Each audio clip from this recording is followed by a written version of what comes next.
Hi everybody, JoPaddy here, and today I want to show you how I paint backgrounds and prep my canvases. I think it's important to try to get things ready before you do a painting, especially if it's a larger painting. I like to, and the canvases do come prepped anyway. I mean, the better canvases, there's always gesso on them or whatever, but I like to make sure that my painting is prepped, not just the canvas.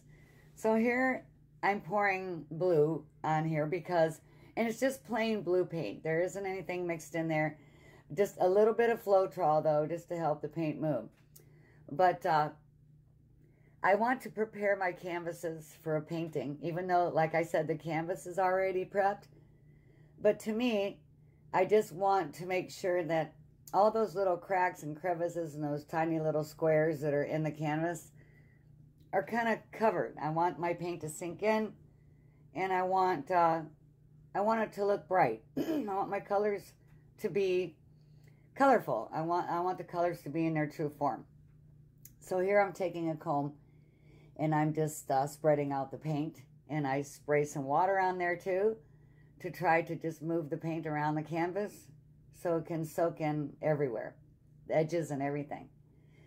I already know that I'm going to be making a blue painting, so that's why I decided to go with blue.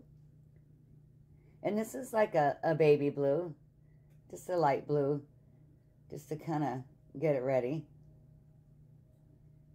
I guess if I was painting something else, a different color, a bright red or black, I might go with white background just to make it pop. Because I want the colors to pop, and I like that have something else soaked into the canvas first.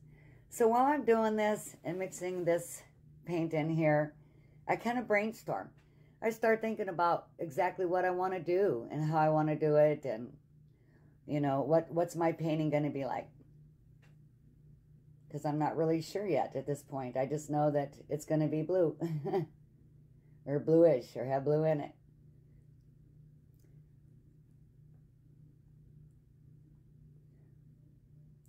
So here I'm taking my hand and I'm making a slow design of almost like a seahorse shape with some swirls, a little belly, a little swirly tail, because I'm trying to brainstorm and figure out exactly what I want to paint.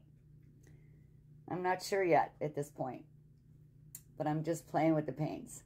And here I'm adding in some purple, so give it a little bit of dimension in the background, because when you pour or paint on a painting, you never know what's going to pop through, and give that little sparkle, that one tiny little spot in the painting that would have a little purple that actually makes that painting come to life.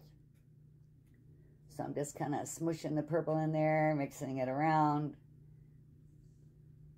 playing in the paint, again, just kind of brainstorming, trying to figure out what I want to do.